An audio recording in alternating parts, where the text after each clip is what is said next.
Hello friends, welcome back to my channel the हाउसवाइफ्स। आज मैं हूँ मीनू के साथ, जिन्होंने रिसेंटली अपने बेटे का 3rd बर्थडे सेलिब्रेट किया है। तो आज हम जानेंगे everything about the birthday party detail में खुद मीनू से। तो मीनू, हेलो, और मुझे जल्दी से बताइए कि आपकी पार्टी, आपकी बर्थडे पार्टी कैसी गई। हेलो रैना, मैं बता नहीं सकती कि मेरे बच्चे की 3rd बर्थडे पार्टी बहुत अच्छी रही। तो वैसे तो मैं एक्साइटमेंट आपके चेहरे पे बिल्कुल देख सकती हूँ। हाँ, वो तो होगी क्योंकि फाइनली मैंने अपने बेटे का 3rd बर्थडे बहुत अच्छे से सेलिब्रेट किया है। वो तो दिख रहा है कि अच्छे से सेलिब्रेट किया, बट ये फाइनली वर्ड कैसे आया? दरअसल क्या बात है कि जब मेरे बच्चे का लास्ट 2 ईयर से मैं अपने बच्चे का कोई बर्थडे सेलिब्रेट नहीं कर पा रही थी। But why?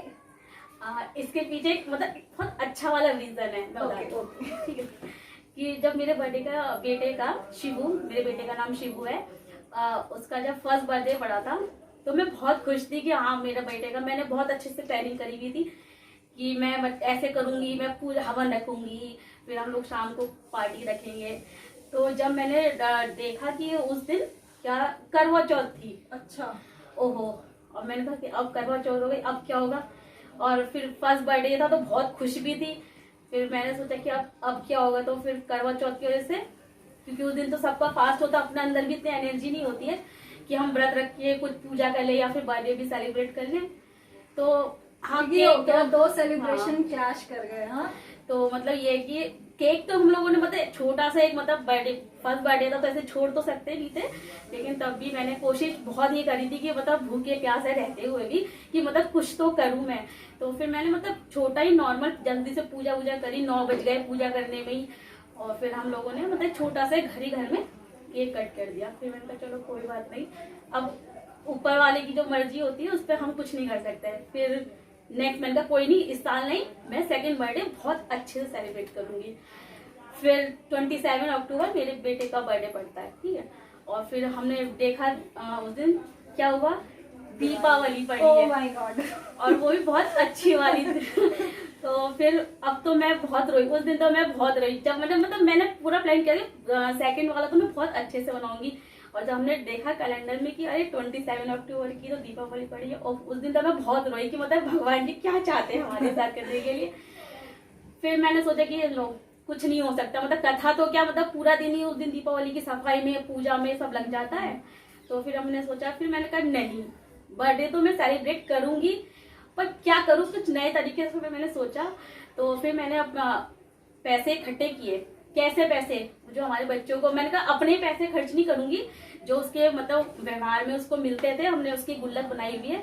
तो मैंने बोला कि उस गुल्लक में से जितने पैसे होंगे मैं वो निकालूंगी और मैं उन पैसों से गिफ्ट खरीदूंगी बच्चों के लिए, और मैं उन बच्चों को दूंगी जो हमारी ये जो स्कूल, हमारे घर के पास एक स्कूल है, ये होते हैं परिषद वाले स्कूल। हाँ हाँ हाँ। तो वहाँ पे जहाँ बच्चों को, छोटे बच्चे जो आते हैं, मिड डे मील वगैरह मिलता है, तो हम लोग वहाँ पे जाके, मैंने बोला कि अपने बेटे के हाथ से मैं उन बच्चों को कुछ गिफ्ट दूंगी, तो इस तरह से मैं उसका बर्थडे सेलिब्रेट करूंगी। This is something really good idea, really good. तो लेकिन फिर भी मैंने कहा कि नहीं, वो तो मैं उससे कराऊंगी, एक नई चीज मैंने सोची कि हाँ कि चलो मैं एक नया कुछ शुरू करती हूँ। तो मैंने अपने बेटे का बर्थडे इस तरह से मतलब बनाया। तो मैं बहुत अंदर से नहीं कहते यहाँ से नहीं, मैं दिल से बहुत खुश थी। मैं बहुत खुश थी कि हाँ चलो, लोग बच्चे का बर्थडे पार्टी बहुत अच्छी पार्टी करके करते हैं, तो पर मैंने कुछ वैसे करके देख के बच्चों का, अपने बेटे का बर्थडे बनाया और मैं बहुत खुश थी। फिर मैंने सोचा कि चलो अब मैं इस तरह से बनाऊंगी। अब 3rd बर्थडे पड़ा, तो अब आपको पता है कि इस टाइम पे क्या कोरोना चल रहा है, तो स्कूल बंद, सब बंद। तो अब फिर मैंने सोचा कि नहीं, अब तो मैं कुछ भी करूंगी। तो फिर फाइनली मैंने 3rd बर्थडे पर अपने बेटे के लिए घर पे पूजा रखी कि हाँ, फिर मैंने सोचा कि चलो कोई नहीं, अब कोई बाहर का नहीं आ सकता है, तो हम घर ही घर का एक छोटा सा फंक्शन रखते हैं और उस तरह से अपने बेटे का बर्थडे सेलिब्रेट करेंगे। But this is really amazing. और इस साल भी आपने वो ट्रेडिशन कंटिन्यू रखा है ना, वो हाँ। गरीब बच्चों को, है ना। और फिर हाँ, फिर इस बार बच्चे स्कूल, क्योंकि स्कूल तो बंद था तो हम स्कूल नहीं जा सकते थे, तो फिर मैंने कहा कि कोई नहीं, जो अपने ही घर के या अपनी हमारी जो कहते हैं, मैं कॉलोनी तो नहीं कह सकती, हाँ गली में भी कुछ ऐसे बच्चे रहते, तो हमने उनके लिए पार्टी ऑर्गेनाइज करी कि हाँ बच्चों को बुलाएंगे और सबको केक वहाँ मतलब घर, मतलब बहुत एक छोटा सा लेकिन बहुत प्यारा सा फंक्शन हमने इससे बच्चों के लिए रखा। रियली नाइस टू हियर कि इतना मतलब 2-3 साल हो गए आपको वेट करते हुए कि नहीं हम अपने बच्चे का ग्रैंड सेलिब्रेशन करेंगे, बट हाँ कह नहीं सकते कि ग्रैंड था, लेकिन हाँ नहीं ग्रैंड नहीं, बट इट लेकिन वाज रियली नाइस टू सी कि आपने अब अच्छा मुझे ये बताइए कि प्लानिंग कैसे, कि ये आइडिया कैसे आया कि पैंडेमिक के बीच में, क्योंकि बहुत रिस्ट्रिक्शंस है अभी हैं कि हम ज्यादा लोगों को इनवाइट नहीं कर सकते, और तो कैसे ये आइडिया आया कि नहीं, कितनी क्या क्या चैलेंजेस रहे होंगे? मतलब हाँ चैलेंजेस तो थे, लेकिन फिर भी मैंने सोचा कि हम मतलब ग्रैंड लेवल पे नहीं कर सकते, पर हम एक छोटे से उस पर तो कर सकते हैं, क्योंकि हम लोग एक जॉइंट फैमिली में, जॉइंट नहीं कह सकते लेकिन हम सब सेपरेट रहते हैं, लेकिन हम लोगों का परिवार बहुत बड़ा है। तो मैंने सोचा कि बाहर वालों का ना बुला के हम घर वाले घर के अंदर ही रह के भी कर सकते हैं। तो हम इस तरह से अपना आपको कोरोना से भी सेफ रखेंगे और बच्चे का बर्थडे भी बना सकते हैं। और अपने घर में ही हम लोग 50 मेंबर्स हैं, तो मैं सोचती हूँ कि शायद बाहर वालों को तो बुलाने की जरूरत नहीं पड़ती है। This is really amazing to hear कि घर में ही 50 मेंबर्स हो गए आपके। हाँ जी। So how was there, like सुबह आपने जैसे बताया कि सुबह पूजा रखी थी, फिर मतलब ये तो काफी फिर शाम को पार्टी थी, तो काफी हेक्टिक हो गया होगा ना आपके लिए? नहीं तो वो मेरे लिए कोई हेक्टिक नहीं था, क्योंकि मुझको तो घर का अरेंज करना था, बाहर का सारा मेरे हस्बैंड ने करा। वो बहुत हेल्पफुल है, उन्होंने बोला कि सर आप बताओ कि तुम्हें करना क्या है, बाकी उसका अरेंजमेंट मैं करूंगा। तो बाकी बाहर का और सब मेरे को तो सिर्फ घर का था कि मुझे घर में जो था वो अरेंज करना है कि कैसे क्या क्या करना है, सिर्फ उनको बताना था कि आप ये लेके आओ। तो कहीं ना कहीं मैं देख रही हूँ कि हस्बैंड जो है वो सपोर्ट सिस्टम है। हाँ मेरे हस्बैंड बहुत अच्छे, वो बोलते हैं कि आप बताओ कि तुम्हें प्लान क्या करना है, उसको पूरा मैं करूंगा। बस तो मेरा काम खुशी I can see on your face, वो तो मैं साफ साफ देख सकती हूँ। तो कैसे रहा अरेंजमेंट के, कितने दिन पहले से प्लान करना शुरू किया कोई था? दिन नहीं, कुछ नहीं, हम लोग ने सिर्फ 2 दिन में प्लान किया। संडे ट्यूसडे, मेरे बर्थडे का 27 अक्टूबर को बर्थडे था ट्यूसडे, और हम लोगों ने संडे ही सब कुछ किया।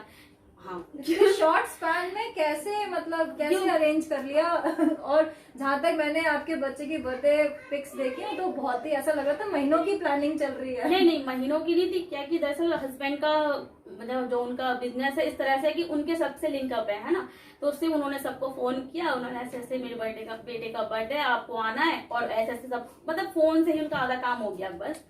और क्योंकि बहुत इतना लार्ज स्केल पे नहीं था कि बहुत ज्यादा करना, तो छोटा था तो फंक्शन जल्दी से हो गया अच्छे से।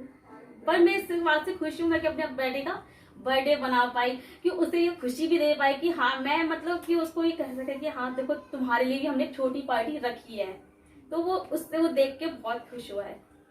अब हम जानने जा रहे हैं मीनू से, मैं पूछना चाहती हूँ कि प्लीज, जैसे आपके साथ तो ये फर्स्ट टाइम आपके साथ हुआ कि यार आपका एक ही बेटा है, कि फेस्टिवल वाले दिन दूसरा सेलिब्रेशन भी बढ़ गया, 2 सेलिब्रेशन तो आपको चूज करना था और आप कंफ्यूज हो गए क्या करना है क्या नहीं करना है, एंड समवेयर सैड भी हो गए कि आप उसका बर्थडे सेलिब्रेट नहीं कर पाए। तो just I want to know some tips for my viewers कि अगर ऐसी सिचुएशन में कोई दूसरी मम्मा आती है या हाउसवाइफ आती है तो वो उनके लिए क्या आप टिप्स दे सकते हो कि क्या वो कर सकते हैं?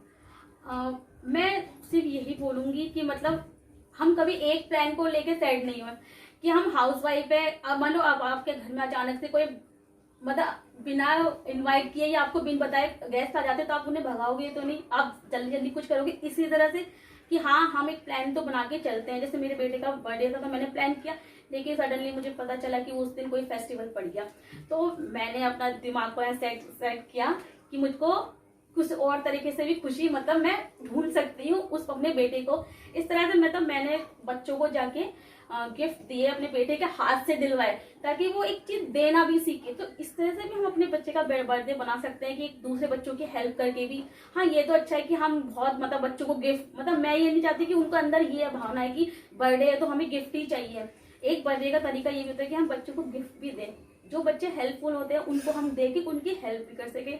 तो इस तरह से मैंने अपने बेटे को ये भी सिखाया कि हाँ आप ये भी करो, बर्थडे इस तरह से भी बनाया जाता है।